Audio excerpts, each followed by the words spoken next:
Hello everyone, आप सभी लोगों का स्वागत है बिहार परीक्षा के आज के इस वीडियो में, जिसके अंदर में फ्रेंड्स हम लोग बिहार पुलिस जो सिपाही भर्ती अभी कांस्टेबल की भर्ती आप लोगों की निकली है उसके ओरिजिनल क्वेश्चंस हम लोग यहाँ पर में देखने वाले हैं।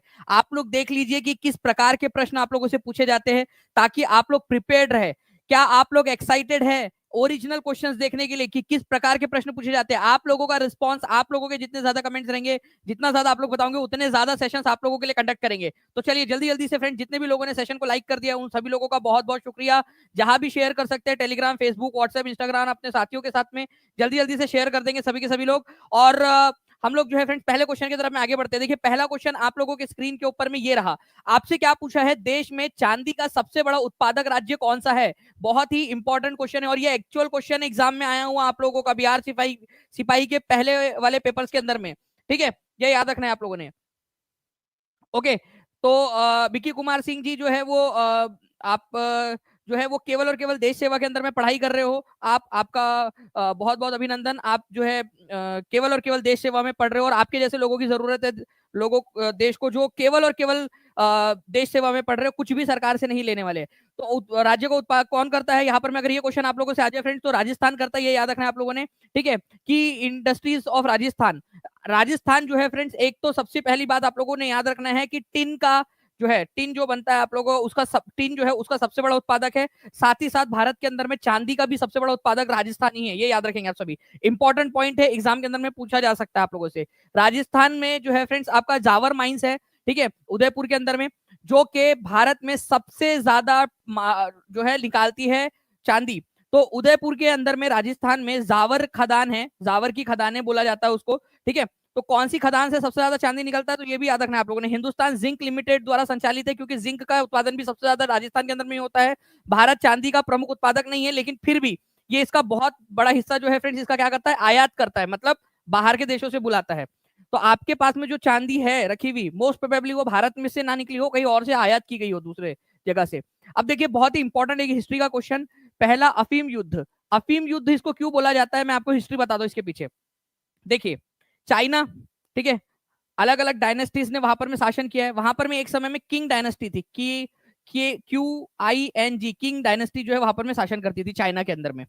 उन्होंने क्या किया, उन्होंने ओपियम या अफीम के आयात के ऊपर में प्रतिबंध लगा दिया।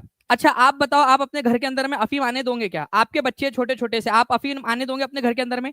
नहीं आने दोगे। आप क्या सोचोगे कि आपके बच्चे बिगड़ जाएंगे अफीम से, ठीक है, नशे में डूबे रहेंगे, यहाँ पर में नशेड़ी गजेड़ी बन जाएंगे आपके बच्चे।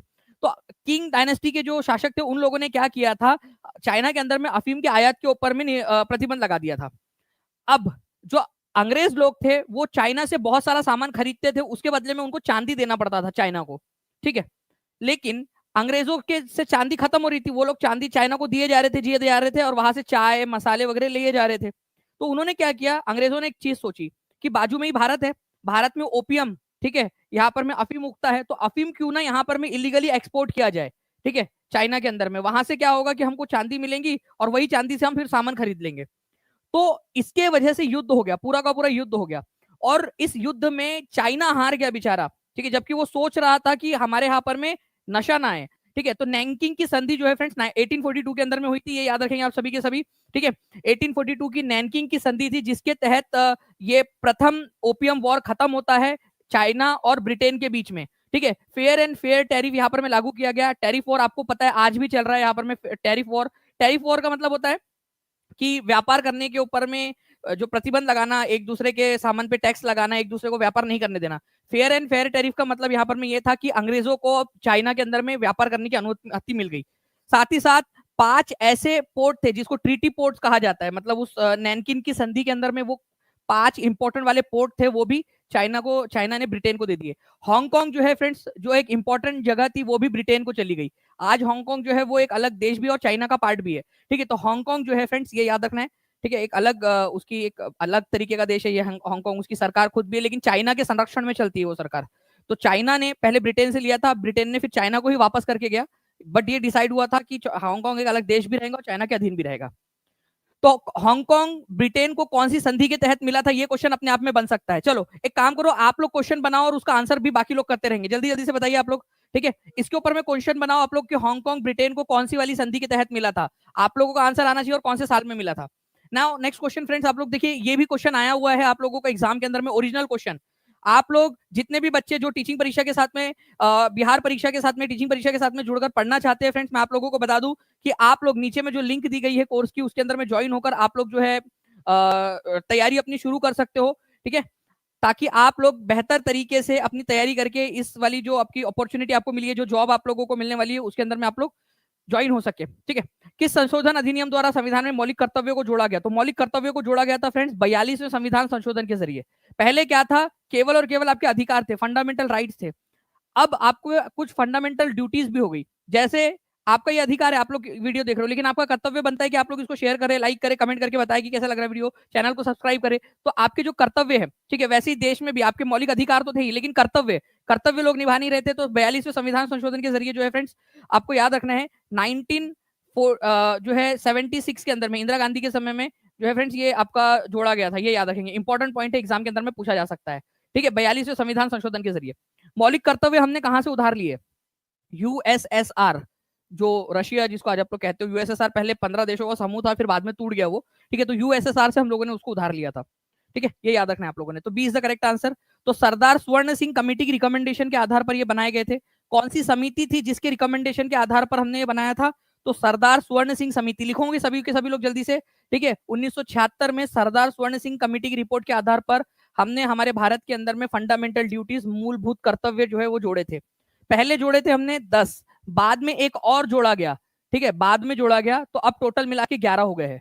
ठीक है, ओरिजिनली 10 थे, बाद में एक जोड़ा गया 2002 के अंदर में 86वें संविधान संशोधन के जरिए, अब 11 हो चुके हैं टोटल।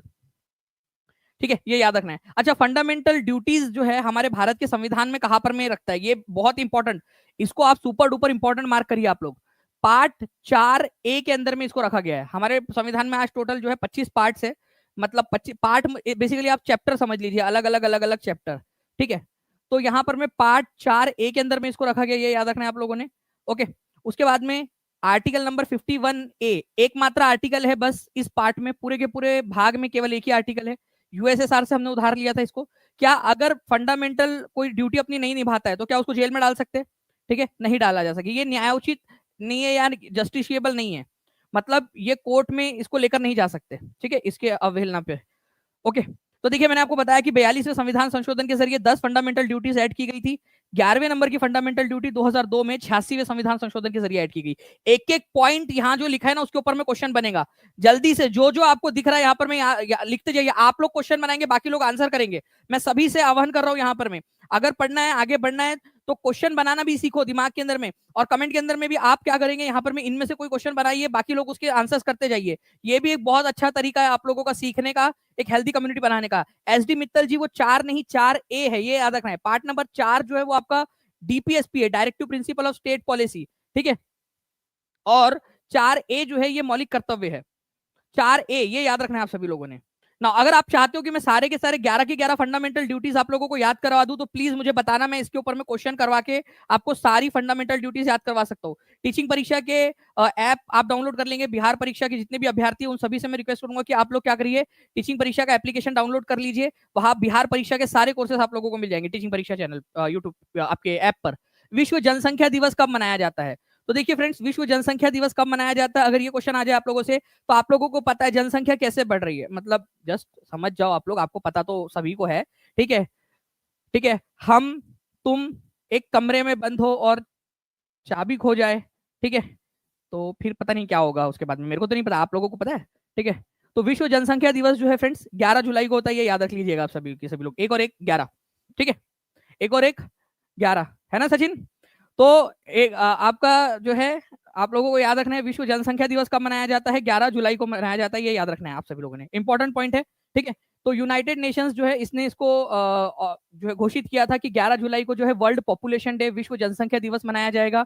ठीक है, अगर मैं यूनाइटेड नेशंस की बात करूं आप लोगों से, तो यूनाइटेड नेशंस का गठन, ठीक है, कब हुआ था? 24 अक्टूबर 1945 को। ये एक्स्ट्रा पॉइंट, बिहार परीक्षा extra point for extra number, extra marks, आप लोगों के सिलेक्शन की गारंटी। बिहार परीक्षा, आप लोगों को जितने भी पेड स्टूडेंट्स है बिहार परीक्षा के, जो जितने भी बच्चे कांस्टेबल के एग्जाम के अंदर में जो है कोर्स लिए हुए, उन सबको ये पीपीटी जो है पेड कोर्स में फ्री मिलेंगी। ठीक है, और उसकी टेस्ट भी मिलेंगे आपको, तो आप लोग जो है जल्दी से जल्दी ज्वाइन हो सकते हैं। उसकी लिंक नीचे में दी गई है आप लोगों को। ठीक है, जितने भी बच्चे ज्वाइन होना चाहते हैं। ठीक है, तो 24 अक्टूबर 1945 को जो है यूनाइटेड नेशंस की स्थापना हुई थी। एंटोनियो गुटरेस इसके महासचिव है अभी फिलहाल के अंदर में। वर्ल्ड पॉपुलेशन डे कब मनाया जाता है, जल्दी से कमेंट के अंदर में लिखेंगे। जैसे निशा कुमारी जी ने लिख दिया यहाँ पर में, वर्ल्ड पॉपुलेशन डे कब मनाया जाता है, 11 जुलाई को। बहुत बढ़िया, ऐसे ही लिखते जाइए आप सभी के सभी, ठीक है। नाउ नेक्स्ट क्वेश्चन जो है फ्रेंड्स, नीलगिरी की पहाड़ियां जो है उसको किस नाम से जाना जाता है, नीलगिरी की पहाड़ियां। अब नीलगिरी की पहाड़ियां कहां पर में है, तो देखिए नीलगिरी की पहाड़ियां आप लोगों को दक्षिण भारत के अंदर में इस इलाके के अंदर में जो है फ्रेंड्स आपको मिलेंगी, ठीक है। कर्नाटक, ठीक है, केरल और तमिलनाडु के अंदर में फैली हुई है, ठीक है, नीलगिरी की पहाड़ियां। अब नीलगिरी की पहाड़ियों में नील आया हुआ है, नील, ठीक है, तो इसको नीले पर्वत या ब्लू माउंटेन्स भी कहा जाता है। सिंपल सी बात थी, इतना सिंपल क्वेश्चन, ओरिजिनल क्वेश्चन है आपका एग्जाम में आया हुआ 2023 का, आपका ओरिजिनल क्वेश्चन मैं आपको करवा रहा हूँ, ओरिजिनल क्वेश्चन आपके, ठीक है। तो इसको नीले पर्वत भी कहा जाता है, ये याद रखना है आप लोगों ने, ठीक है। नीले पर्वत या ब्लू माउंटेन्स इसको कहा जाता है। अच्छा, नीलगिरी पहाड़ियों की सबसे ऊंची चोटी कौन सी है, ये आप लोगों को पता है? मैं बताऊं आप लोगों को, नीलगिरी पहाड़ियों की सबसे ऊंची चोटी, पहले इसको थोड़ा सा जूम कर देता हूं आप लोगों के लिए, डोडा बेट्टा, ये याद रखना है आप लोगों ने, नीलगिरी पहाड़ियों की सबसे ऊंची चोटी है, क्या नाम है उसका, डोडा बेट्टा। मैं लिख देता हूं आप लोगों के लिए, ठीक है। नीलगिरी पहाड़ियों की सबसे ऊंची चोटी, आप लोग भी लिखते जाएंगे मेरे साथ साथ में, हर कोई बच्चा लिखेगा यहाँ पर में, ठीक है। डोडा बेट्टा, डोडा बेट्टा इसकी सबसे ऊंची चोटी है। ये डायरेक्ट क्वेश्चन आएगा आप लोगों का, याद रख लीजिएगा अगले बार ये एग्जाम के अंदर में आप लोगों के, ठीक है। थैंक यू वेरी मच सुमन झा जी, बहुत बहुत शुक्रिया आपके प्यारे से कमेंट के लिए। तो देखिए ये बिहार पुलिस कांस्टेबल के एग्जाम के अंदर में 21 अगस्त 2024 को आप लोगों का ये क्वेश्चन आया हुआ एग्जाम के अंदर में फ्रेंड्स, तो याद रखिएगा आप सभी के सभी, आगे में भी पूछा जा सकता है आप लोगों से। डोडा बेट्टा जो है इसकी थी सबसे ऊंची चोटी, अभी भी मतलब थी, मतलब है उसकी सबसे ऊंची चोटी है, ठीक है। चलिए बहुत बढ़िया, आगे बढ़ते हैं हम लोग फ्रेंड्स। भारत के उपराष्ट्रपति को हटाने के प्रस्ताव किसके द्वारा शुरू किया जा सकता है? अब देखिए भारत का उपराष्ट्रपति, जल्दी बताइए आप सभी के सभी, हर कोई बच्चा बताएगा मुझे कि भारत का अभी फिलहाल के अंदर में उपराष्ट्रपति कौन है, ठीक है। भारत के उपराष्ट्रपति कौन है और वो कौन से नंबर के उपराष्ट्रपति है, ये भी बताना है। तो देखिए अगर मैं बात करूं आप लोगों से उपराष्ट्रपति को हटाने या जो है मतलब बेसिकली बनाने की, उपराष्ट्रपति की बात करें अगर हम लोग, ठीक है, तो आप लोगों ने याद रखना है कि भारत के उपराष्ट्रपति राज्यसभा के क्या होते हैं, पदेन सभापति भी होते हैं। जो भी राज्यसभा होंगी उसके क्या होंगे, सभापति भी होंगे, ये याद रखेंगे आप सभी के सभी। तो मैंने अभी आप लोगों से सबसे पहला क्वेश्चन पूछा, ये भारत के अभी फिलहाल में उपराष्ट्रपति वाइस प्रेसिडेंट कौन है? आप लोगों में से मैक्सिमम लोगों ने आंसर कर दिया जगदीप धनखड़ जी। तो जगदीप धनखड़ जी जो है फ्रेंड्स, ये याद रखना है आप सभी लोगों ने, ठीक है, कि हमारे भारत के कितनेवें नंबर के उपराष्ट्रपति है, ठीक है, ये बताएंगे आप सभी के सभी जल्दी। अलग अलग आंसर कर रहे हैं, कोई 14वें नंबर का कर रहा है, कोई 16वें नंबर का कर रहा है, 14 16 के बीच में यहाँ पर में लड़ाई चल रही है। 14, अच्छा चलो आप लोग 14 नंबर आंसर कर रहे हो, तो आप लोग मुझे बता दीजिए कि 14वें नंबर का कौन था फिर, ठीक है, ठीक है। 14वें नंबर का क्या चल रहा है अभी भारत के अंदर में, ठीक है, और 16वें नंबर का क्या है और 18वें नंबर का क्या है, ये भी बता देंगे आप सभी के सभी। ये भी क्वेश्चन आप लोगों से पूछा जा सकता है, 15वें नंबर का क्या है ये भी बता दीजिए आप लोग मुझे, ठीक है। चलिए, तो देखिए फ्रेंड्स, भारत की जो उपराष्ट्रपति है उनको हटाने का प्रस्ताव, इनको चुना कैसे जाता है, संसद के द्वारा चुना जाता है। संसद, संसद जो है लोकसभा और राज्यसभा मिलकर चुनती है उनको, ठीक है। लेकिन जब हटाने की बारी आती है तो सबसे ज्यादा अधिकार राज्यसभा के पास में, राज्यसभा से ही स्टार्ट होंगी उनको हटाने की प्रक्रिया।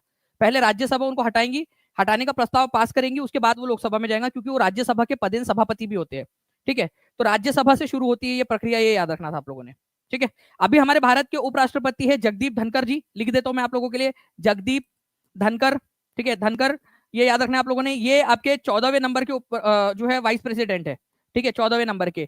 भारत की राष्ट्रपति कौन है अभी, भारत की राष्ट्रपति है द्रौपदी मुर्मू, वो 15वें नंबर की राष्ट्रपति है, ये भी याद रखना है आप लोगों ने।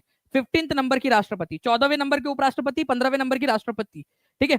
और लोकसभा 18वें, क्या बात है, बहुत बढ़िया फ्रेंड्स, आप लोग लिख रहे हैं यहाँ पर, मैं दामी ने लिख दिया है, ठीक है, 18वें नंबर की लोकसभा है, बहुत बढ़िया, ऐसे ही लिखते भी जाएंगे आप सभी के सभी, ठीक है। कमेंट के अंदर में आंसर करते जाइए सभी के सभी, और सेशन को लाइक एंड शेयर जरूर कर दीजिए जितने भी लोग देख रहे हैं। नाउ नेक्स्ट क्वेश्चन की तरफ में आगे बढ़ते हैं फ्रेंड्स हमारे, ठीक है। आप लोगों को नेक्स्ट क्वेश्चन आप लोगों का देखिए फ्रेंड्स, ये क्वेश्चन आप लोगों का आया, Bihar police constable memory based paper है आप लोगों का, ये 21 अगस्त 2024 को आया हुआ क्वेश्चन, ठीक है। बिहार के कौन से जिले के अंदर में कोसी नदी और गंगा नदी का मिलन होता है? वैसे कोसी नदी गंगा में जाकर मिल जाती है, आप लोगों को बताना है कौन से जिले के अंदर में होता है ये, इंपॉर्टेंट पॉइंट एग्जाम के अंदर में पूछा जा सकता है। चलिए इस क्वेश्चन के बाद में आगे बढ़ने से पहले मैं क्या करूंगा, आप लोगों से जो अभी तक हम लोगों ने पढ़ा है ना, उसकी रिवीजन ले लूंगा जल्दी जल्दी से आप लोगों से, ताकि आप लोग जो है जल्दी आंसर्स कर सके, ठीक है।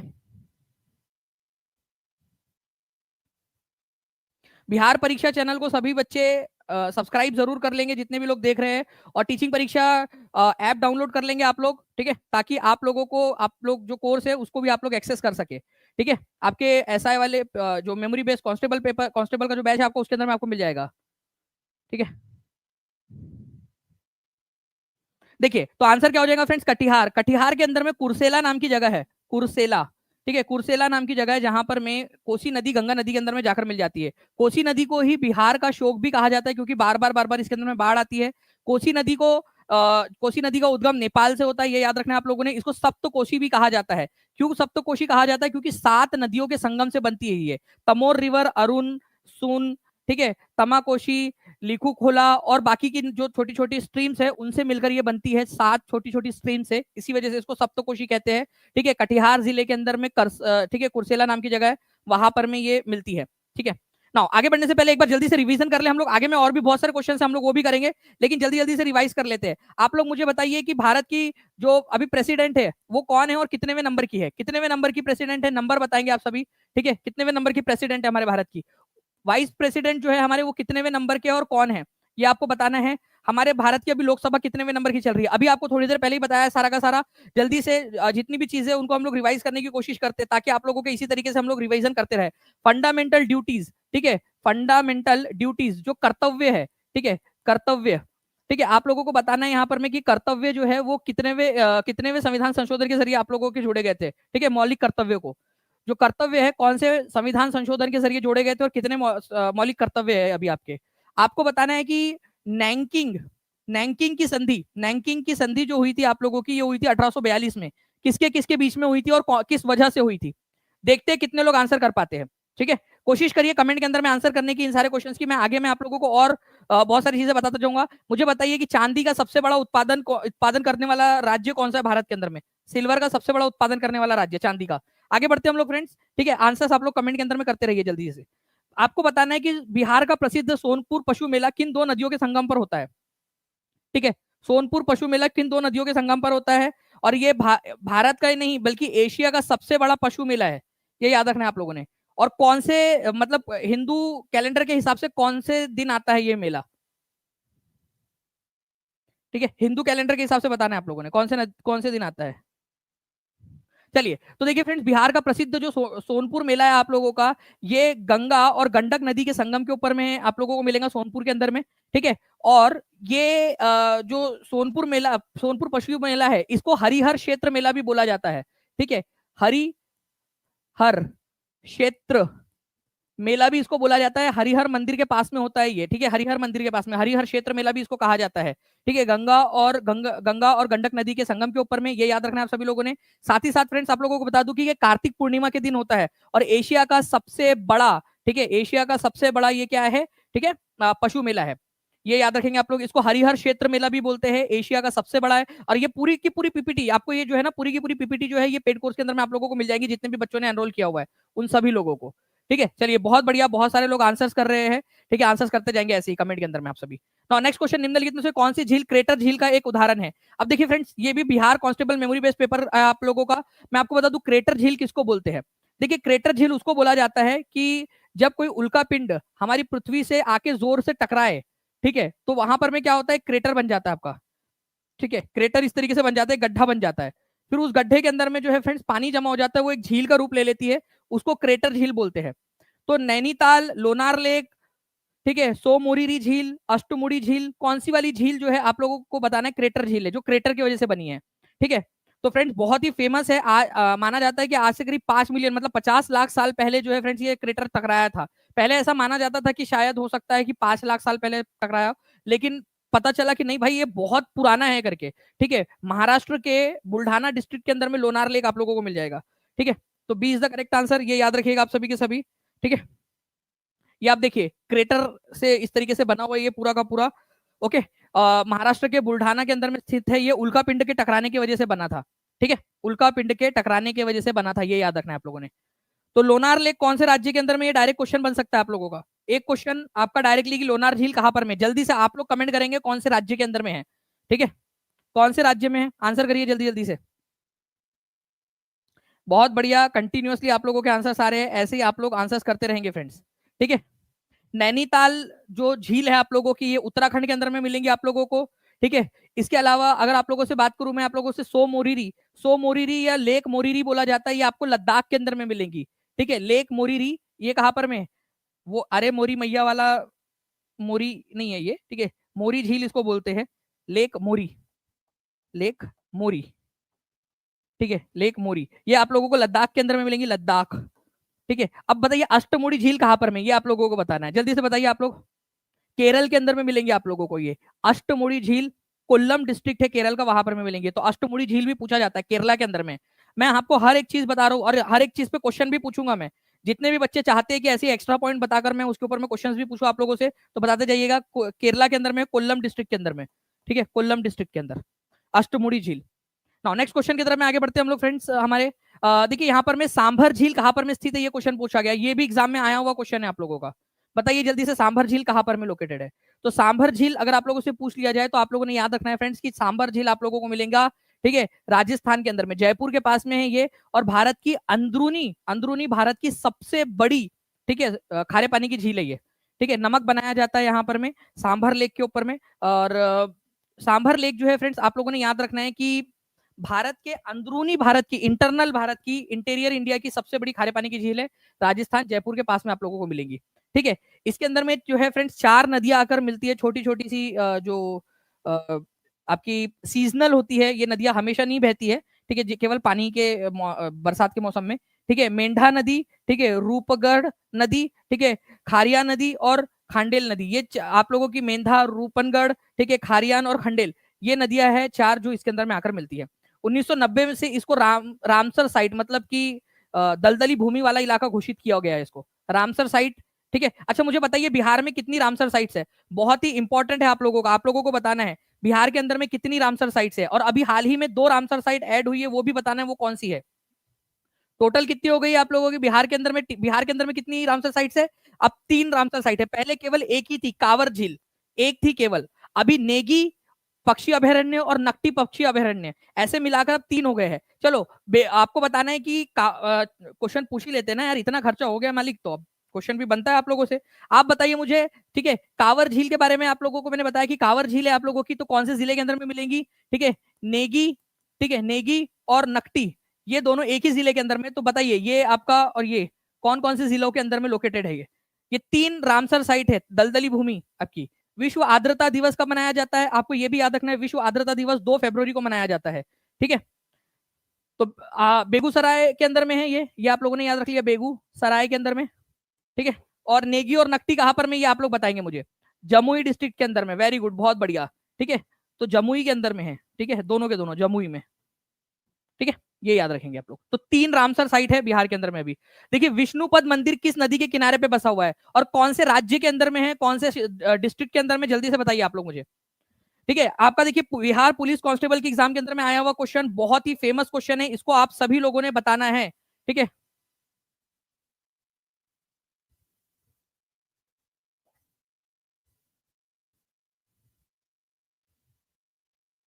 बताइए जल्दी जल्दी से इसका आंसर क्या होगा। तो विष्णुपद मंदिर किस नदी के किनारे पर स्थित है, तो विष्णुपद मंदिर जो है फ्रेंड्स ये आप लोगों का फाल्गु नदी के किनारे पर स्थित है। देखिए में विष्णुपद, ठीक है, वहां पर में ना एक 40 सेंटीमीटर के आकार का विष्णु भगवान का जो है पैर भी है, गया डिस्ट्रिक्ट के अंदर में। एक्चुअली गया शहर जो है ना, आपको इसकी थोड़ा सा इतिहास अगर पता हो तो गया शहर का नाम पड़ा है, गया डिस्ट्रिक्ट का नाम ही पड़ा है गयासुर के नाम पे, गयासुर। ऐसा माना जाता है कि हर रोज ये कुछ ना कुछ खाता था, ठीक है, किसी ना किसी इंसान को खा जाता था। तो जो है बाद में विष्णु जी ने इसका वध कर दिया। और आज भी लोग जो है पिंडदान करने के लिए जो है फाल्गु नदी के अंदर में जाते हैं, फाल्गु नदी में पिंडदान करते हैं। ऐसा माना जाता है कि इस गयासुर को जो है वो खाना मिल रहा है, जिस दिन उसको कोई खाना नहीं मिलेगा उस दिन वो गयासुर वापस से आ जाएगा पृथ्वी पर, ऐसी मान्यता है। ठीक है, तो फाल्गु नदी के तट के ऊपर में है, ठीक है, विष्णुपद मंदिर गया जिले के अंदर में, ये भी क्वेश्चन बन सकता है। ठीक है, तो प्लीज इसको याद रखिएगा आप लोग, गयासुर के नाम के ऊपर में गया डिस्ट्रिक्ट का नाम पड़ा हुआ है, फाल्गु नदी के किनारे के ऊपर में। बोध गया जो है वो गौतम बुद्ध की वजह से भी फेमस है, आपको पता है कि गौतम बुद्ध को ज्ञान की प्राप्ति उसी नदी के किनारे पे हुई थी। तो विष्णुपद मंदिर गया के अंदर में है, लॉर्ड विष्णु को समर्पित है ये। ठीक है, नाउ भारत में सबसे बड़ी सिंचाई नहर कौन सी है। देखिए ये बहुत ही फेमस क्वेश्चन है फ्रेंड्स आप लोगों का, और ये अक्सर एग्जाम के अंदर में आप लोगों से पूछा जाता है।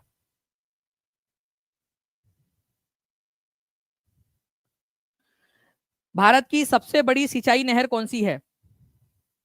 देखिए भारत, ये टीआरई के अंदर में भी आया हुआ था क्वेश्चन आप लोगों का, बिहार कांस्टेबल में 2024 में भी आया हुआ है। सबसे बड़ी सिंचाई की नहर जो है वो है इंदिरा गांधी कैनल। ठीक है, मैं आप लोगों को बताता हूँ फ्रेंड्स, इंदिरा गांधी कैनल जो है ये भारत के हमारे, ठीक है, पंजाब के अंदर में हरी के बराज नाम की जगह है। हरी के बराज, हरी के बराज, ठीक है, ये यहां से निकाली गई है ये नहर और पूरा पश्चिमी राजस्थान तक जाती है। ओके, तो ये एक बहुत बड़ी वाली जो है फ्रेंड्स ये नहर है, आपको याद रखना है, 649 किलोमीटर लंबी नहर है इंदिरा गांधी कैनल। ठीक है, पंजाब और राजस्थान के अंदर में फैली हुई है, पंजाब और राजस्थान के अंदर में। हरी के बराज से निकलती है ये सतलज नदी के मुहाने से। एक्चुअली हरी के बराज से कुछ दूर पहले ही, थोड़ा सा अगर मैं आप लोगों को एक्सप्लेन करना चाहूँ यहाँ से, तो यहाँ से जो है आपकी आती है ब्यास नदी, ब्यास, और यहां से आ रही होती है सतलज नदी, तो उससे बस थोड़ा सा पहले ही ब्यास नदी इसमें मिलती है, हरी के बराज से कुछ देर पहले ही। ठीक है, ब्यास और सतलज, सतलज, सतलुज नदी जो है उनके संगम से थोड़ा सा आगे में है हरी के बराज, यहां से ये यहां से ये नहर निकाली गई है। ठीक है, इंदिरा गांधी कैनल। ओके, तो भारत की सबसे लंबी नहर कौन सी है? इंदिरा गांधी कैनल है, ये याद रखना है आप लोगों ने। और हरी के बराज से, पंजाब के हरी के बराज से निकल के ये पूरा पश्चिमी राजस्थान तक पानी पहुंचाती है। ठीक है, हरी के बराज से, ये आपको बताया मैंने कि सतलज नदी और ब्यास नदी के संगम के बस थोड़ा सा आगे में ही हरी के बराज बनाया गया है आपका। तो हरी के बराज है कहां पर में, ये क्वेश्चन बन सकता है। ठीक है, बराज का बेसिकली मतलब एक बांध टाइप का है जो पानी को रोकता है, ठीक है, पानी को इकट्ठा करता है। ओके, तो हरी के बराज कौन से वाले राज्य के अंदर में, ये क्वेश्चन भी बन सकता है आप लोगों का। तो हरी के बराज आप लोगों ने याद रखना है फ्रेंड्स के पंजाब राज्य के अंदर में है। ठीक है, इंपॉर्टेंट पॉइंट है, एग्जाम के अंदर में पूछे जाने की प्रबल संभावना बनती है आप लोगों की। ठीक है, जल्दी जल्दी से सेशन को लाइक एंड शेयर करते रहेंगे जितने भी लोग देख रहे हैं। अगर आप चाहते हो कि रोज ऐसे ही सेशंस आप लोगों के लिए होते रहे, बहुत सारे सेशंस। झूम खेती को ब्लैंक के नाम से भी जाना जाता है। देखिए बहुत ही सिंपल सा क्वेश्चन है फ्रेंड्स, जो झूम की खेती है उसको और किस नाम से जाना जाता है ये पूछा जा रहा है यहाँ पर में। ठीक है, झूम की खेती को आप लोग शिफ्टिंग कल्टीवेशन के नाम से, झूम की खेती का मतलब होता है आज एक यहाँ पर मैं खेती की, फिर अगले साल दूसरे जगह पे वहां के पेड़ काट दिए जंगल में, वहां पर मैं खेती की, फिर तीसरे जगह पे चले गए, वहां के जंगल को काट दिया, वहां पर मैं जाके खेती कर दी, तो शिफ्ट हो रहे हो आप बार बार। तो शिफ्टिंग कल्टीवेशन या शिफ्टिंग एग्रीकल्चर, स्थानांतरित खेती को ही नॉर्थ ईस्ट इंडिया में झूम की खेती बोला जाता है। ठीक है, अलग अलग जगह पे देखो इस तरीके से, पहले जंगल है वहां पर में जंगल को काट दिया, ठीक है, जंगल को काट के साफ कर दिया, फिर वहां पर में आप लोगों ने क्या किया, वहां पर में खेती की, खेती हुई, वहां से अपने फसल को काटा, फिर दूसरी जगह चले गए, दूसरी जगह के पेड़ काटने, ठीक है, फिर वहां खेती करेंगे। तो इस तरीके से जो है फ्रेंड्स आप क्या करते हो, साइट को सेलेक्ट करते हो, ठीक है, वहां पर में काट देते हो, फिर वहां पर में जो बच जाता है उनको आग लगा के पूरी राख को फैला देते हो, फिर वहां पर में खेती करके, ठीक है, फसल को हार्वेस्ट करते हो, मतलब फसल काटते हो, फिर दूसरी जगह चले जाते हो, फिर से पूरी प्रोसेस रिपीट होती है आपकी। ठीक है, अलग अलग जगहों पे अलग अलग नाम से जाना जाता है फ्रेंड्स, ये याद रखना है आप लोगों ने, इंपॉर्टेंट है। ठीक है, चलिए ये बताइए कि कौन सी जगह पे किस नाम से जाना जाता है?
सॉरी फ्रेंड्स, एक इंपॉर्टेंट वाली जो है खबर आप लोगों के लिए जो है आई है मेरे पास में। जस्ट अभी एक इंपॉर्टेंट खबर है, थोड़ी देर के अंदर में मैं आप लोगों के साथ में शेयर भी करूंगा। ठीक है, एक बड़ी वाली खबर। ठीक है, और अभी उसकी सत्यापित की जा रही है बैकएंड से उसको पूरा का पूरा। और बड़ी खबर जो है टीचिंग परीक्षा के ऊपर में मैं ब्रेक करने वाला हूँ अभी थोड़ी देर के अंदर में। तो आप लोग बताइए यहाँ पर में किस देश में औद्योगिक क्रांति की शुरुआत हुई थी? तो औद्योगिक क्रांति की जो शुरुआत है फ्रेंड्स, वो आप लोगों की कहां पर में हुई थी? इंग्लैंड के अंदर में। Very very very important question. तो औद्योगिक क्रांति की शुरुआत जो है वो इंग्लैंड के अंदर में हुई थी। ठीक है, ये याद रखना आप लोगों ने, इंपॉर्टेंट वाला पॉइंट है आप लोगों का। डायरेक्ट क्वेश्चन बनता है, बिहार पुलिस के अंदर में आया हुआ क्वेश्चन है आपका। तो 18वीं शताब्दी के अंदर में इंग्लैंड के अंदर में मशीनों का जो आविष्कार हुआ, मशीनों के प्रचलन की वजह से जो है फ्रेंड्स आपके इंग्लैंड के अंदर में औद्योगिक क्रांति की जो है शुरुआत हुई थी, ये याद रखना है। अब बहुत ही ज्यादा इंपॉर्टेंट क्वेश्चन, भारत में शहरी जनसंख्या का प्रतिशत कितना है? अब मैं आपको बता दूं फ्रेंड्स कि सेम क्वेश्चन, ठीक है, सेम क्वेश्चन जो है आप लोगों का इसी से मिलता जुलता ये आपका पूछा गया था केवीएस 2000 केवीएस 2018 के अंदर में। मैं टीम से रिक्वेस्ट करूंगा कि प्लीज वो क्वेश्चन हमारे क्वेश्चन बैंक के अंदर में है, हमारे पास में टीचिंग परीक्षा के पास में वो क्वेश्चन है, प्लीज उसको भी इसके बाद में लगा दीजिए ताकि बच्चों को मैं बता सकूं। तो शहरी जनसंख्या पूरे भारत के अंदर में हमारे जनसंख्या को दो भागों में बांटा जा सकता है, शहरी इलाके में और ग्रामीण इलाके में। ऑब्वियस सी बात है कि ग्रामीण इलाकों में ज्यादा जनसंख्या है, तो शहरी इलाकों के अंदर में कितनी जनसंख्या, कितने प्रतिशत जनसंख्या निवास करती है, ये आप लोगों को बताना था। मैं आपको दोनों के दोनों आंकड़े बता देता हूँ फ्रेंड्स। यहाँ पर मैं आप लोग देख लीजिए कि 31.16% जो है, ठीक है, 31.16% ये जनसंख्या आप लोगों की शहरी इलाकों में रहती है। आप अगर इसको 100 से माइनस करोगे तो कितना नंबर आता है, वो ग्रामीण आपका बनेगा, ताकि आप दोनों तरह के क्वेश्चन को कर पाए। मैं चाहता हूं कि आप अभी के अभी इसको माइनस करें, एग्जैक्ट वही फिगर आएगा आप लोगों का, क्योंकि दो ही इलाके गिने गए, शहरी या फिर ग्रामीण। अर्ध शहरी वगैरह वो सब नहीं माना गया था, दो माने गए थे, शहरी और ग्रामीण। जल्दी से मुझे कैलकुलेट करके बताएंगे, देखते कितने लोग कितना फास्ट जो है वो इसको कर सकते हैं।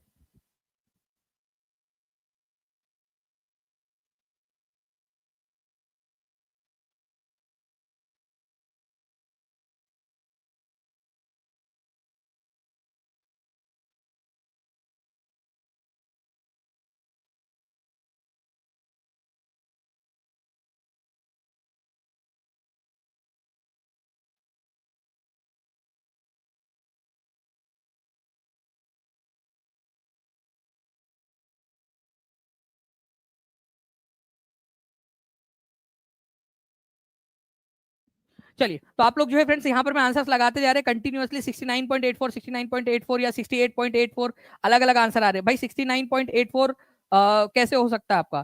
ठीक है, 68.84 होगा आप लोगों का। 68 पॉइंट माइनस करना ध्यान से समझिए आप लोग। 31 तो पूरा पूरा चला गया ना, 69 69 से भी कम हो जाएगा, तो 68.84 होगा ना आंसर। 68.68.84।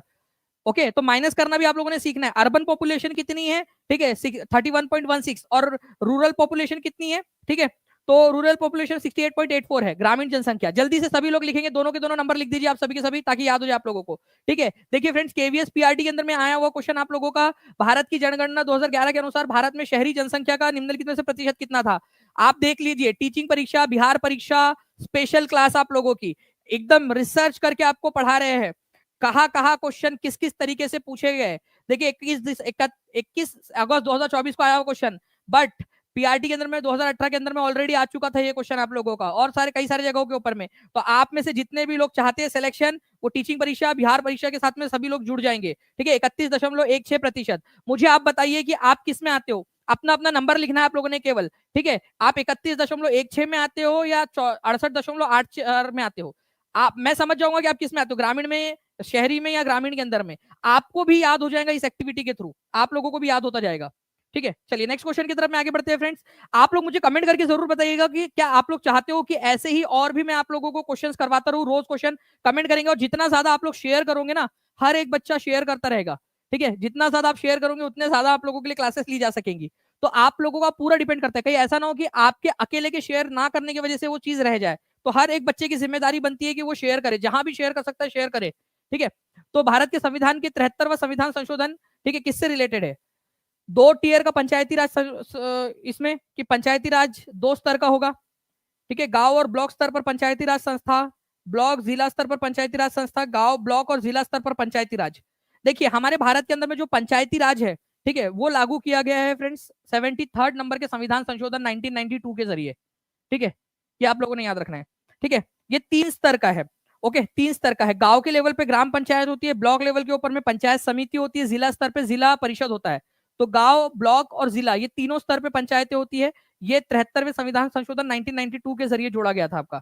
ये बिहार पुलिस कांस्टेबल की एग्जाम में एक्चुअल में आया हुआ क्वेश्चन है, आगे में भी पूछा जा सकता है आप लोगों से, तो प्लीज तैयार रहिए इस तरह के क्वेश्चन के लिए भी। और मुझे कमेंट करके बताइए कि कितने लोग चाहते हैं कि इस तरीके के और भी क्वेश्चन जो है आप लोगों को करवाते करवाते रहे हम लोग, ताकि आप लोग जो है प्रिपेयर्ड रहे। तो सेशन को लाइक जरूर कर देंगे, बिहार परीक्षा चैनल को सब्सक्राइब कर लेना है आप सभी के सभी लोगों ने, और साथ ही साथ जितने भी लोग जहां भी शेयर कर सकते हैं शेयर जरूर करते रहेंगे आप लोग। चलिए नेक्स्ट क्वेश्चन की तरफ में आगे बढ़ते हैं हम लोग फ्रेंड्स, ठीक है। ग्राम स्तर, खंड स्तर या ब्लॉक पंचायत समिति, ठीक है, और जिला स्तर पे जिला पंचायत या जिला परिषद, ठीक है। नाउ नेक्स्ट क्वेश्चन की तरफ में आगे बढ़ते हैं हम लोग। निम्नलिखित में से कौन सी पुस्तक मुंशी प्रेमचंद द्वारा लिखी गई है? इनमें से कौन सी पुस्तक है जो मुंशी प्रेमचंद जी के द्वारा लिखी गई है, ये बताएंगे आप लोग। मुंशी प्रेमचंद जी के द्वारा। जितने बच्चे हैं जो चाहते हैं कि आप लोग टीचिंग परीक्षा के कोर्सेज के साथ में, बिहार परीक्षा के कोर्सेज के साथ में, तो आपको डिस्क्रिप्शन के अंदर में लिंक मिल जाएंगी फ्रेंड्स, ठीक है, आप लोग जुड़ सकते हो। कंप्लीट सिलेबस, 10,000 से ज्यादा क्वेश्चन आप लोगों को, ठीक है, प्रीवियस ईयर के, प्लस आपको बिहार के पुलिस के एग्जाम के अलग अलग क्वेश्चन, ठीक है, साथ ही साथ बिहार के एचडी मैप्स, साथ ही साथ आप लोगों को जो आप लोगों का अलग अलग सेक्शंस आपके होने वाले हैं उनके उनसे रिलेटेड क्वेश्चंस, 100+ मॉक टेस्ट, ये सारी चीजें आप लोगों को मिलेंगी आपके पेड कोर्स के अंदर में, और वो भी बहुत नॉमिनल प्राइस के अंदर में। तो जितने भी बच्चे जुड़ना चाहते हैं वो लोग जुड़ सकते हैं, ठीक है। तो निम्नलिखित में से कौन सी पुस्तक मुंशी प्रेमचंद जी के द्वारा लिखी गई थी? ठीक है, गीतांजलि, गोरा, चोखेर, बाली, निर्मला, ठीक है। बिहार पुलिस का क्वेश्चन है आप लोगों का, तो आंसर क्या हो जाएगा इसका? डी हो जाएगा फ्रेंड्स। निर्मला जो है ये आप लोगों की लिखी गई थी। चलिए बताइए आप लोग की फिर बाकी की पुस्तकें जो है वो किसके द्वारा लिखी गई है, ठीक है, ये भी क्वेश्चन आप लोगों से बन सकता है। तो लिखते जाएंगे आप सभी के सभी, आंसर बताते जाइए। बहुत बढ़िया, कंटिन्यूअसली आप लोगों के आंसर्स आ रहे हैं फ्रेंड्स, ठीक है।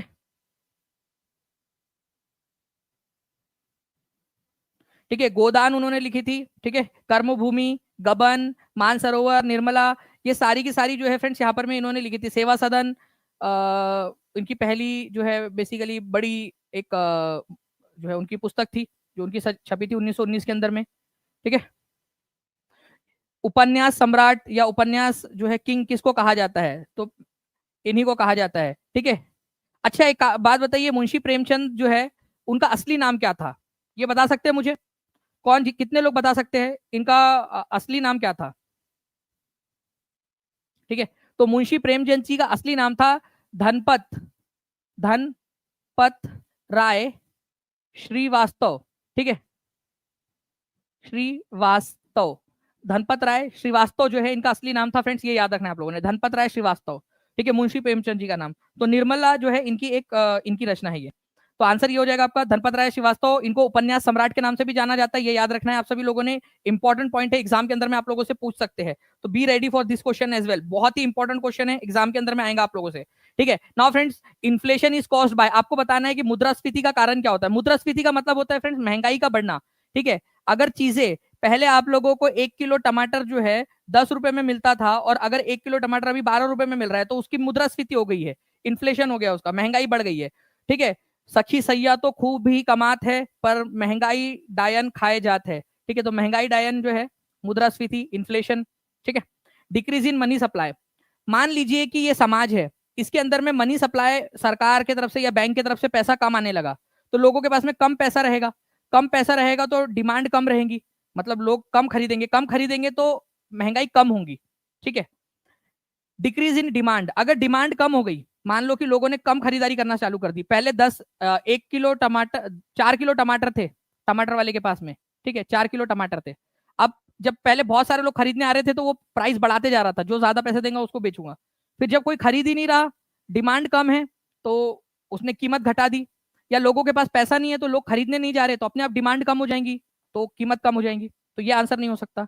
इंक्रीज इन मनी सप्लाई, ठीक है, इंक्रीज इन मनी सप्लाई का मतलब ये होता है फ्रेंड्स कि आपका कि पैसा बहुत आ रहा है, सरकार जो है प्रधानमंत्री ने प्रधानमंत्री सूटकेस योजना चालू कर दी, और सूटकेस भर भर के आपके घर में पैसे ही पैसे भेजे जा रहे हैं, ठीक है। और आप खोल रहे हो पैसा, अरे वाह आज 2 लाख रुपए आए हैं, अच्छा इस हफ्ते में 7.5 लाख रुपए भेज दिए, चलो ठीक है, और आप खर्चा कर रहे हो, ठीक है।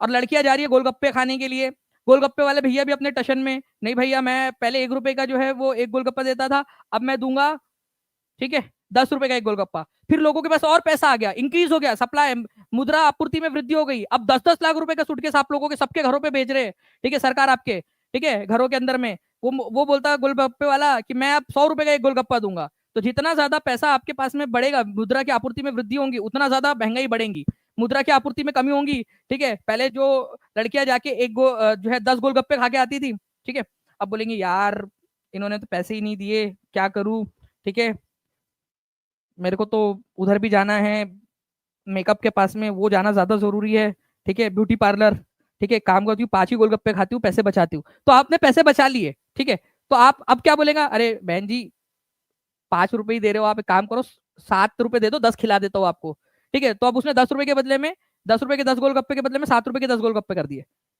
तो जब पैसे कम रहेंगे तो महंगाई कम होगी, पैसे बढ़ेंगे तो महंगाई भी बढ़ती जाएंगी, ठीक है। तो आंसर इसका ऑप्शन नंबर सी हो जाएगा फ्रेंड्स, ये याद रखना है आप लोगों ने। समझ गए आप लोग? तस्लीमुद्दीन जी, वर्ष की गणना बिहार में आपका 1 फरवरी आई थिंक दिया हुआ है, 1 फरवरी 2025 से। ओके,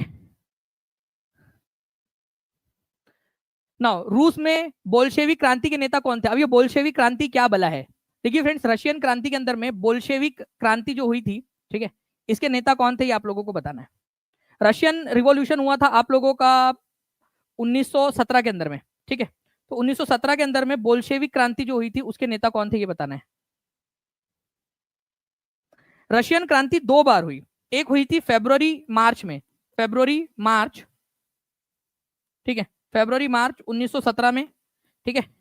और एक क्रांति और हुई वापस से, ठीक है, जो सत्ता यहां पर में आई थी जार को हटा के, जार जो था उसको उसको हटा दिया गया था गद्दी से यहां पर में, फरवरी मार्च 1917 के अंदर में। एक हुई अक्टूबर में, अक्टूबर 1917 में, वापस से जो लोग बैठे थे ना यहाँ पर में गद्दी पे, जो लोग, उनको भी हटा दिया गया। ये इसको बोला जाता है बोल्शेविक क्रांति, क्योंकि बोल्शेविक पार्टी के जो नेता थे लेनिन, उन्होंने ये लीड किया था, तो बोल्शेविक क्रांति इसको बोला जाता है, व्लादिमीर लेनिन, ठीक है, लेनिन ने किया था। तो अक्टूबर 1917 में हुई थी बोल्शेविक क्रांति, ठीक है।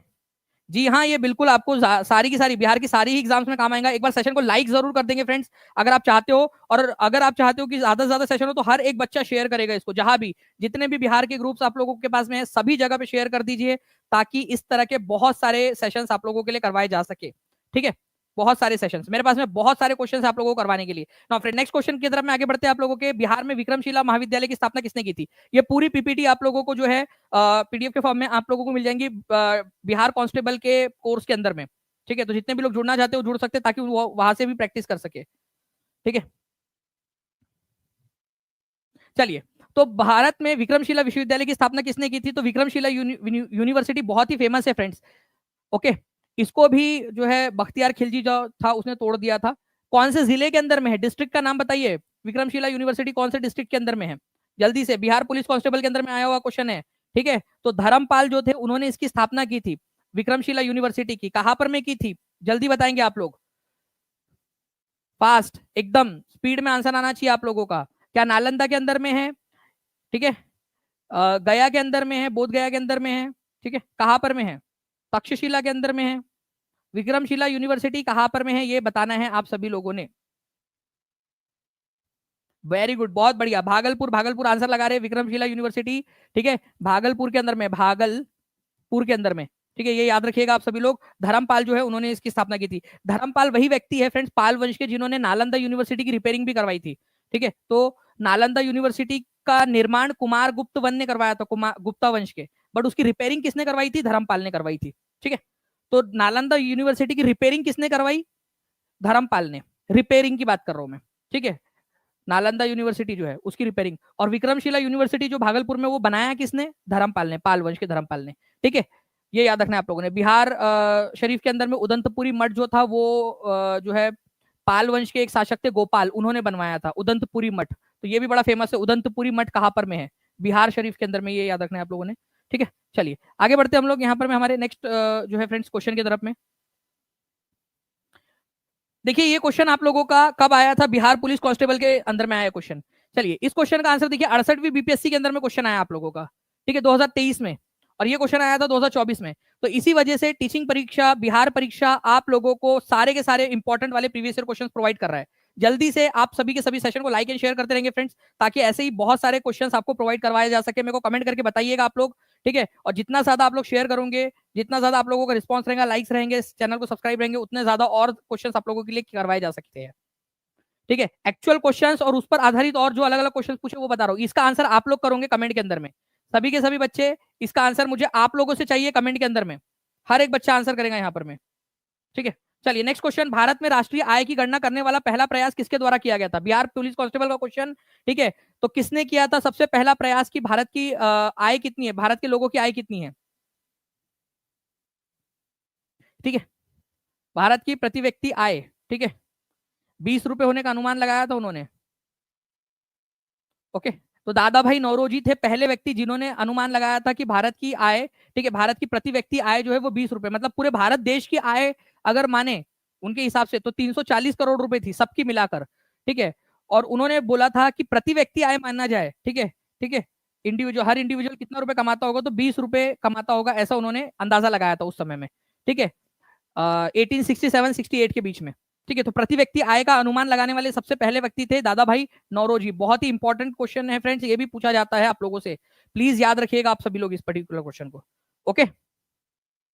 चलिए, तो ये एक क्वेश्चन था आप लोगों का। साथ ही साथ फ्रेंड्स मैं चाहूंगा कि आप लोगों से कुछ सवाल मैं पूछ लूं। आप लोग मुझे बताइए कि विक्रमशिला यूनिवर्सिटी कौन से जिले में है? विक्रमशिला यूनिवर्सिटी जो है वो कौन से जिले के अंदर में? आप लोग जल्दी से बताइए मुझे। आपको बताना है कि सोनपुर मेला, सोनपुर मेला कौन सी दो नदियां है, कौन सी रिवर है, river number 1 plus river number 2, उनके संगम के ऊपर में होता है, ठीक है। जल्दी बताइए कौन कौन सी नदियों के संगम के ऊपर में होता है, ठीक है। और इसको किस नाम से और जाना जाता है, ये भी आप बताएंगे मुझे। साथ ही साथ अगर आप लोगों को याद आ रहा है तो आप मुझे बता दीजिए कि भारत के अंदर में जो ग्रामीण क्षेत्र है उसकी जनसंख्या, ग्रामीण, ठीक है, और शहरी, ठीक है, शहरी। तो ये डब्बा आपको भरना है कि ग्रामीण क्षेत्र में कितनी जनसंख्या है, शहरी क्षेत्र में कितनी जनसंख्या है, तो टोटल 100% हो जाएगा आप लोगों का आंसर, ठीक है। तो आप लोगों को बताना कितना है, क्योंकि मैंने आपको बताया कि ये क्वेश्चन आ चुका है आप लोगों का, ठीक है, एग्जाम के अंदर में। तो आप बताइए कि कौन सा वाला आप क्या रखोगे कहां पर में, ठीक है। और जितने ज्यादा बच्चों के कमेंट्स रहेंगे कि सर हाँ और लेक्चर चाहिए, मैं उतने ज्यादा कराऊंगा। और जितना ज्यादा शेयर, हर एक बच्चा शेयर करेगा सेशन को, तभी जाकर बात बनेगी, ठीक है। सब मिलकर आवाज उठाए तो कुछ चांद पे रौब पड़े, मैं तन्हा जुगनू हूं मेरे चिल्लाने से क्या होगा। हर एक को अपना अपना योगदान देना पड़ेगा, हर एक बच्चे को जो है यहाँ पर में पार्टिसिपेट करना पड़ेगा, तब जाकर होगी। और साथ ही साथ मैं आपको बताना चाहूंगा कि जितने भी बच्चे जो टीचिंग परीक्षा के साथ में, ठीक है, बिहार परीक्षा के आपके बिहार कांस्टेबल के कोर्स के साथ में जुड़ना चाहते हैं, वो सभी बच्चे जो है टीचिंग परीक्षा का एप्लीकेशन डाउनलोड कर लीजिए आप लोग। आज आप लोगों को स्पेशल 50% ऑफ के ऊपर में जो है वो कोर्स मिल रहा है आप सभी लोगों को, और आप इसका जो है अच्छे से, ठीक है, इसका फायदा लेकर आप अपनी पढ़ाई जो है वो कर सकते हो। जितने भी बच्चे देख रहे हैं यहाँ पर मैं एक बार आप लोगों को दिखा भी देता हूँ यहाँ पर मैं, जस्ट अ सेकेंड,